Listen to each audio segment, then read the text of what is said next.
deux intégrés de taille yoo xamante ne muy Thierno Alassane Sall ak kii di Abdoul Mbaye ñu ñëw intégré lii di alliance Jotna loolu tamit alliance boobu naka nga koy analyser. alliance boobu Ousmane Sonko génn na ñeneen génn nañu ko Boubacar Camara.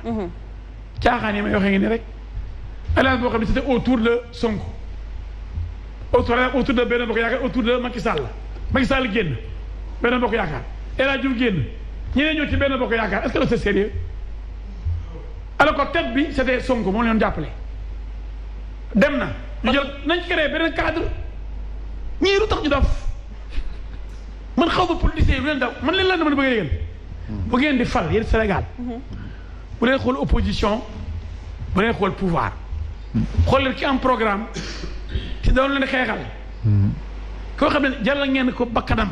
kon l'opposition est en train de se chercher en quelque sorte. opposition du mooy ki war a taxaw remplacer pouvoir Macky Sall jógul opposition jël pouvoir ci biir Abdoulaye Wade la jógee fekk fa opposition de 12 ans de Tanor Dieng yàlla ko yàlla yërëm et de Moustapha Niasse mu ñëw romb leen jërëbale leen jël pouvoir bi. et puis attention kii maître foofu dafa am sax lu ma la ciy bëgg a dolli parce que man wax nañ ko ci émission bee passé même bu fekkee droit de réserve bi mu am en tant que fonctionnaire aussi ingratitude bi mu war a am envers certaines personnes pour les intérêts nationaux man loolu d'accord naa ci mais man ce que je ne comprends pas dans la démarche de Sonko mooy li ngay wax man ni ma ko analyser mooy Sonko aujourd'hui pour accéder au pouvoir il est prêt à faire n'importe quel racolage man loolu laa gëm xam nga lu tax fait du racolage parce que mooy li ma wax su fekkee yow da nga ñëw ne tu es anti-système tu ne peux pas mélanger les serviettes et les torchons quand même parce que li mu wax Barthélémy Diaz ak Moussa Diop wax naa ko fii keroog li nga wax dañoo saagante à la limite dañoo saagante kon bu fekkee yow da nga ñëw ne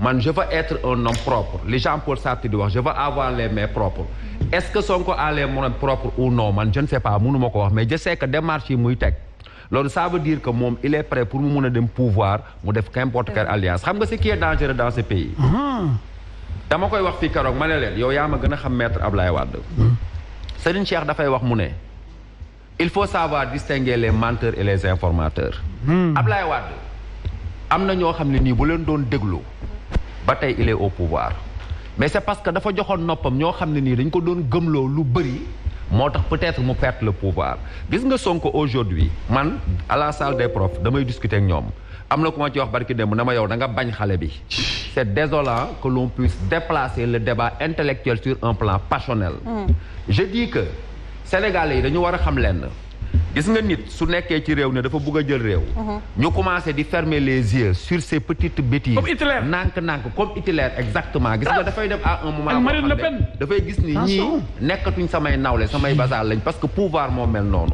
non seulement il devient un dictateur mais il devient un dictateur très aveugle moom il a intérêt à choisir ses combats et à écouter aussi certaines personnes que mu xam ni le champ politique est un champ extrêmement complexe su fekkee tu veux faire de la révolution qu'on me permet de citer Zarathustra de Nietzsche. C'est avec de nouveaux instruments qu'on fait une nouvelle musique, mais pas avec de vieux instruments. D'accord, alors, benn tour de table avant may dellu ci yow maître Omar Faye très rapidement par rapport ak alliance yi ñuy gis ci opposition bi. Parce que vaccin bi d'abord OMS amul benn vaccin bu mu validé. loolu doo bëgg nit ñi xam ko d'abord c'est-à-dire que boo leen di wax ay. non. Omar Faye yeggalil temps baa ngi dem. c'est-à-dire il faut que ñu xam ne d'abord vaccin yi ñuy wax yëpp la guerre des laboratoires mon oncle et des grandes puissances étrangères qui sont là pour des histoires d'argent parce que c'est ça waaw des grandes firmes c'est-à-dire amul ci benn vaccin bu OMS valide loolu il faut ñu wax mais dafa am lu yéeme docteur lu ma jaaxal dama seetaan France 24 gis benn ku xamante ni ne benn waay bu takk benn foulard échappe waa LGBT gis nga ko arc-en-ciel xam nga même coupe du monde bi fañ koy defee Qatar. Qatar c'est au cœur des Arabes mais xam nga ne les 4 poteaux seen i drapeau lañ fay def pour la Coupe du Monde xam nga loolu. mais kooku mooy def promotion vaccin bi. day wax ni yow. maa la wax li man ni. ah bon. bii nii. oui. Pfizer bi. moom la ñu wone muy def promotion bi. ma ne attention ci vaccin bi moo tax état du Sénégal war nañ jël seen disposition. OMS aussi doit être saisi parce que ñoom dañ fi nekk pour ñëpp. warul nangu tey ñu jouer sur la vie des gens. or actuellement on est en train de jouer sur la vie des gens donc moo tax l'État est interpellé mais il nous revient nous aussi comme mon oncle l'a dit on peut avoir 15 jours de repli ñun Sénégalais ñu jël suñu responsabilité toog xam ne situation bi fu mu nekk nii doy na waar ñun nañ jël responsabilité au-delà même de l'État du Sénégal. D'accord. ñu mën a taxaw xool yan disposition la ñuy jël pour régler problème bi maintenant sur les histoires de coalition Sonko wax nañ ko fii la ñu toog fii ñun xooluñu ko saaga ku wax ku ndóbin rey sa maam nijaay soo gisee lu ñuul daw yaa na bokkatoo ci groupe parlementaire da nga ko bàyyi parce que yàgg nga dund ci ay groupe parlementaire nga xam ne amul benn njëriñ nga écarté wu au nom du peuple sénégalais. Absolument. Tu ne peux pas aujourd'hui dire qu'il faut changer de système et vouloir maintenant créer des coalitions avec des gars qui sont au niveau du système ça n'a aucun sens. te ñun aussi duñ fi nekk naan ku ñuy fal noo ñëwee baax na. quand même parce que dañu tàmm di fal ay nit n'importe comment. C'est-à-dire que ñun aussi boo gisee Sénégal parfois ñu am ay problème mooy dañuy élire des gens d'une manière aveugle sans regarder même s'il y a des gens autour de sa personne. Mais la coalition jot na c'est Sonko qui l'avait créé. Oui. xam nga ne sama moo créé. Je sais. ba pare moo ko créé ba pare dissoudre ko nag dem yoonam. Aujourd'hui sur l'affaire même des 94 milliards biñ ko posé question sur Atlas ak Mercalès dafa daw. nee na j'ai une obligation de dissuasion mais j'ai pas une obligation de résultat. D'accord. Mais je vais essayer de dissuader les gens. Aujourd'hui aussi avec ce qui se passe avec Barthélémy Dias tu as vu ce qui s'est passé pour des histoires de détournement de deniers publics. C'est ça. nga ñëw di négocier à ce que ñoom ñaar ñi juboo bañ a nekk. ay milliards bañ a amat si des milliards nga ñëw taxaw ne ñaar ñi. D'accord. dañu war a def de telle sorte que maintenant ñu bañ a xulooti biñ ko waxee fii ne que dañ def compromis la politique c'est des compromis pas de compromission mais il faut faire des compromis il a dit moi j'ai pas de compromis à faire pour quiconque que ce soit. D'accord. Aujourd'hui donc buñ la gisee nga bëgg def ay coalition dans ce sens. day bizarre. day bizarre te Sénégal duñu ko nangu. il est disqualifié maintenant il est disqualifié maintenant. alors bu ñu wax lu neex maintenant tons il y a des acquis démocratiques yoo xamante ni dañu bëgg nag yéen ñëpp ngeen liggéey si mooy li ñuy permettre woon ñuy organiser ay élections d'une manière démocratique avec un bon fichier ku nekk am sa carte d'identité lépp jaar yoon ñu war dem élections yi ak yooyu ñu amoon aussi war nañu xool au moins nañ leen koy indiwaatee si réew mi parce que loolu c'est important maintenant situation tamit bu amee peuple bi war a jóg sans tenir compte parce que gis nga réew mi c'est des alliances et des désalliances tey war nañu mën a au moins sur des combats légitimes comme ce qui se passe actuellement avec l'histoire des masques yi ñuy jël di ko joxe ñu toog xool nan la ñuy regroupé ñëw xeexandoo ko. D'accord. te yow am nga ci rôle keneen am nga ci rôle. Très parce bien. que cër bi jox nañ la cër de. bul déglu ay saaga yi détaillé. Très bien. yow defal li nga war def rek. dëgg la te bu ëllëgee nga xam ba xam yàlla dina la fay. alors Pape Makhtar très rapidement ñu ngi jot sax information peut-être buy wax ne que église bi dinañ maintenir communion yi ak yenn activités yi ci respect strict mesures barrières yi. waaw communiqué la bu génn nee nañ dinañu continuer seen communion dinañ ko def mais ci respect strict des mesures barrières donc dañuy wax ni rek que ñoom dañu toujours rester cohérent ak eux-mêmes mais aussi ak benn sens de responsabilité boo xamante ni ñëpp a koy rafetlu maintenant ci vaccin bii ñuy laam-laamee xam nga yaa ngi laaj sànq na nga wax nañu mën a def confiance OMS man ki nga xamante ni daf may yéene ay dee man kooku duma ko mës a def confiance koo xamante ni non mais yéenewul ay dee da doon joxe tamit prévision kay prévision bu gën a pessimiste kooku dee la yéene ku la fekk fii ni la nee na balaa doon nga faatu kay dee la yéene yan na yéex donc am na yoo xamante ni kooku man mënu ma ko jox sax bénéfice du doute kooku damay jàpp ni que kii lépp lu muy def dafay jéem a fexe ba li nga xamante ni mooy prévision yu njëkk ya mu atteindre ko wala mu gën a nax saxal li nga xamante ni mooy suñu population loolu laa jàpp maintenant ci Sonko maître xam nga sànq dañuy wax ci kii Idrissa Seck nga ni kilifa la nañu wax mal kàddu gi nañu xool ni ñu koy waxee de la même façon loolu laa lay demande ci Sonko parce que mosuma dégg Ousmane Sonko manqué la de respect te aussi même bu nekkee am na ay xale yoo xamante ne dañuy wootewu ci Sonko di la saaga loolu kenn rafetlu ko te ñooñu yaakaaruma ni Sonko di accepter loolu parce que aussi lépp lu ñu mënti wax politique la ay vision la ak ay idée ak ay choix bu ñu demee ci tànnukaay ba bis boobu ki yaakaar ci El Hadj Diouf tànn ci El Hadj Diouf ku yaakaar ci Ousmane Sonko tànn ci Ousmane Sonko ku yaakaar ci keneen tànn ci keneen nit ñi am nañu droit am ay réserve am nañu droit poser des questions comme ni nga koy def mais nañ gën a rafetal kàddu gi rek parce que boo ñëwee Sonko nii dafay fen keneen aussi ni El Hadj Diouf dafay fen keneen aussi ni keneen dafay fen xale yi ñuy seetaan ëllëg peut-être après bu ñu demee ci politique bi boo moytu loolu nga fa nar a dégg ay fenkat nañu ay duulkat nañu ay yooyu te wax jooju après dafay nekk wax yoo xamante ni dama la ko def na comme suggestion maa la ko sañ a def moo tax ma wax la ko très bien alors ñu bàyyi di nga ci tontu peut-être dañuy bàyyi rek docteur moom itamit mu joxe kàddoom bu mujj parce que quand même ñu ngi yegg au terme de l'émission. kàddu bi mujj mooy toujours motivation bi ñu am rek pour xam ne nu population bi di jógee ni ko Faye waxee il faut ñu jógal suñu bopp ni ko Papis waxee OMS bu doon yaakaar ne tey dañuy dee te proposé wu ñu dara ma xam nga man nga si yaakaar ne ça va être grave en Afrique mais nga ne comme que c'est ça xaaral ma yónnee leen au moins ay robinet ngeen mën a raxasu parce que oui c'est quand même c'est possible parce que seen budget quand même rëy na mais nag il faut bu leen fàtte tamit OMS c'est un enjeu politique c'est un politique à grande échelle c'est des gens qui sont nommés par des lobbies et des trichements des États gis ngeen bii ko Trump ne ko yow da nga fa nga féete côté chinois yi dafa retirer xaalisam ne ko tu vas voir tu vas couler et c'est pas la première fois qu'on le fait dans une nation dans un organisme international am na moment yoo xam ne boo leen neexulee dañuy téye seen xaalis am na beneen dëkk bu ñu ko defoon la retirer seen xaalis association boobu internationale boobu dellu ginnaaw donc ils sont très dépendants très dépendant donc deuxième débat bi mooy il faut pas que ñu bàyyi sunu santé aux mains de ces gens-là parce que mën naa la ça fait 34 ans que j'exerce OMS mosul changé dara ci sama dund wala sama façon de soigner mosuma dollil dara pour que tey ma mën a régler problème mu tension ou samay malade alors que vous avez vu même la différence bu événement international amee bu fekkee Europe la du ay bâche la ñuy jël de ay hôtel la ñuy jël dafa les sinistré bu nekkee ay africain nga gis ñu jël ay siwo di ci tabax di ci def ay buy ay buy di ko jox nit ñi doo am kuddu doo am fourchette donc vous voyez aussi que ces gens-là sont dépendants encore de ñi ñuy note donc ils sont en train d'obliger de continuer la même hégémonie sur les populations que nous sommes donc nañu jëlaat jógaat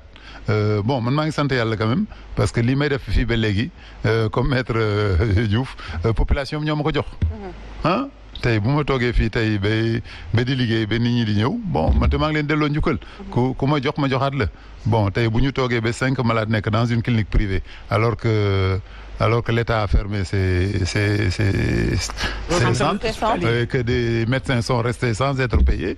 Donc voilà aussi ce qu'on ne peut pas trouver chez moi. Les médecins qui travaillent sont payés. Les locaux ont été aménagés et peuvent recevoir avec tous les commodités et l'oxygène surtout. Maladie bi tamit moo lekkatu oxygène la. te oxygène imaginez que le mètre cube bi mu ngi jar 6 000 francs. benn malade war a lekk 10 litres 10 mètres cubes à lui tout seul donc vous voyez aussi c'est une prise en charge qui est énorme donc bu ñu demee ba tey dans le privé yàlla may ñu mën a jël en charge 80 personnes première vague bi on a eu 80 personnes qui sont passées chez nous bon deuxième vague baa ngi ñuy commencé booy jógee di fële ci bërëb boobu. ci kaay. dil ma ko teel a wax rek man ma xam ne may def. waaye au moins respecté nañ distanciation physique. donc professeur merci à vous. xam naa di jox d'accord maa ngi remercier encore waa Ndoumbelane di la remercier Aïcha et di remercier sama natango yi. et na débat bi continuer je pense que malgré tout. depuis may wax seetlu naa ne quand même ñu ngi ñuy déglu. récemment defe naa monopole kii bi nu mu tudd la des tests là ça a été éparpillé je pense que maintenant principal nga koy def. Dante ko ngay def alors que bi passé bi ñuy ñëw fii ma koy coow Institut Pasteur rek moo ko doon def donc am na yeneen tam yu évolué bu baax maître docteur Ndiaye bi ngay tooñ vraiment moom defe naa sunu coow moo ko yóbbu foofu parce que demoon na ba ay chef de cabinet ñooy présenter ay résultats médicaux alors que lui c'est son domaine il est épidémiologiste donc je pense que c'était quand même plus légal et plus indiqué que moom mu koy teg bon maa ngi remercier aussi les gens du ministère parce que xam naa ne quand même malgré ñu ngi leen di wax loo xam ne neexul mais ñu ngi ciy teg seen xel ñu ngi ciy jéem a xool lu ci dëkk bi njëriñoo. Merci à vous, docteur. C'est juste une petite question. Est-ce que ragaloo ci sa vie wala ci sa entreprise ñu indil ay problème par rapport ak kii. Ben à 64 ans je suis libéral comme Diouf. Bon ragaloo aussi ñu. Je suis pas fonctionnaire. ragaloo ay accident yoo xamante ni yu gars yi kii. yàlla fi nekk waaye nag yàlla rek la yàlla. ce mot de la fin. On est aussi sauvage que ça au Sénégal. di la gërëm di sant ñëpp te émission bi te nag émission yu bëri nag man nag xam nga man ci dëgg bi laa jaar. ndax fii am na ñu am xam-xam ñu fi toog. ak ñoo xam ne yàlla rek tax ñuy wax ak seen bàmmeel lañ tiim moo koy ñëw ak propagande fii propagande amu fi place li ma leen mën a wax mooy man ba ma ñëwee fi tey pour wax leen ma xalaat la ba bu may wax xooluma lu neex wala lu naqari ni opposition ni pouvoir lu neex yàlla mooy dëgg loolu lay wax. da ëllëg opposition du ma dimbale sama bàmmeel pouvoir du ma fekk aussi dama dimbale nit ñi dañu am fulla am fayda xalaat yàlla feebar bii nii ci yàlla la yàlla war nañu boppam nit ñi war nañu delloosi seen xel. dama wax léegi ci affaire sama xarit bi bari li mu wax man ni ma tàngee ci Macky Sall bi ma bokkal benn bokk yaakaar tàng ci moom ba ñu dem ba fa woon benn moment man sax bu ma daa teg moom day fa man transhumant la parce que 7 ans yu njëkk yëpp dama nekk comme sentinelle di ko rappeler à l'ordre mu gañe waat may rappeler à l'ordre koo xam ne wutul dara ndax ku xam Macky Sall Moustapha Diakhaté bi waxee daf ko dàq ku wax mu dàq la man ci wax laa dëkk kon xalaatu mu jox ma dara soxlaa lu ma ko dara nan li may wax dama bëgg mu di ko mu delloo si xelam xam ne Sénégal la ma ñor fen du saaga damay toog dégg ay ustaas naan fen mooy bàkkaar bi gën a rëy après bokkaale yàlla kon war nañu yeesuñ doom yi diw day fen saaga woo ko de mooy diw waxul dëgg ti dëgg waxul jàkk wax dëgg yàlla daf ko sib bañ ko ma ne kon bu nit ñëwee bu ñoo nax dañu fen nga noppi bañ ko dénoncé yow en droit complice ga dafa mel ni da nga ànd ci fen wi ñu war la atte kuy fen kon dama bëgg Sénégal bi ñu ñor te yàlla yéex ba ma dee fi lañ may suul te fi lañ nekk ay milliers d'années et des milliards d'années ñu bàyyi fi jëw bu rafet mooy amoon nañ fulla ak fayda taxaw suñu askan ak suñu réew créer partie des travailleurs booy liggéeykat yi ak liggéey jox liggéey fulla ak fayda d'accord fonk liggéey moo tax ba créer partie des travailleurs et du peuple pour que gaalaloo ca du am pour que chômeur du am di def ay usines dans chaque département ni ñu xëy di liggéey parce que la classe ouvrière pour nous xam nañ ne moom mooy conduire selon les marxistes parce que formation boobu la ñu am d'accord maître le développement bu développement mënul am te amul classe ouvrière te fii amul classe ouvrière ensuite paysans yi béy ñooñu mën nañ jaay gerte gi à 300 francs pourquoi ñu bañ ñuy exporter ci chinois yi Sénégal mooy réew moo xam du exporter dara day importer rek waaye ngir yàlla bu ñu demee ba suñu béykat yi yàlla may leen chance ñuy génne di exporter mais dañoo leen war a encourager il faut éviter la dictature de la Sonacos Macky Sall nag fi ñu toll nii béykat yi day xeex ak moom nañ xam ne le peuple et les travailleurs El Hadji Diouf la bu ñuy ragal Macky Sall bu ñuy ragal keneen ku dul yàlla an leen nag man ñu jël réew mi defal Sénégal ngir Sénégal jëm kanam. bàyyi caaxaan bàyyi ragal. très bien. bàyyi sos bàyyi fen.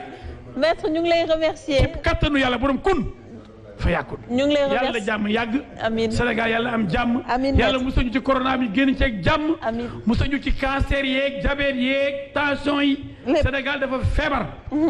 yàlla nañu yàlla faj. amiin maître. jàppale ñu. maître ñu ngi lay remercier d'avoir répondu à notre invitation docteur yow tamit ñu ngi lay remercier bu baax a baax d'avoir répondu à notre invitation. nii laa ba sama élèves yi changé école léegi wax leen ne man borom xam-xam laa. non borom xam-xam nga dama leen tooñ dama leen xam pour nga réagir xam nga borom xam-xam boo ko jamul rek du xam boppam dafay jam ndax mu génn xam-xam. kon leer na professeur suñu. Beydi Dieng moo ma woo ne ma maa ngi yow ay mbokk la ñoo bokk professeur bu ñu xuloo. Beydi Dieng grand Beydi. très bien professeur de français. bu njool. alors di leen remercier yéen tamit chers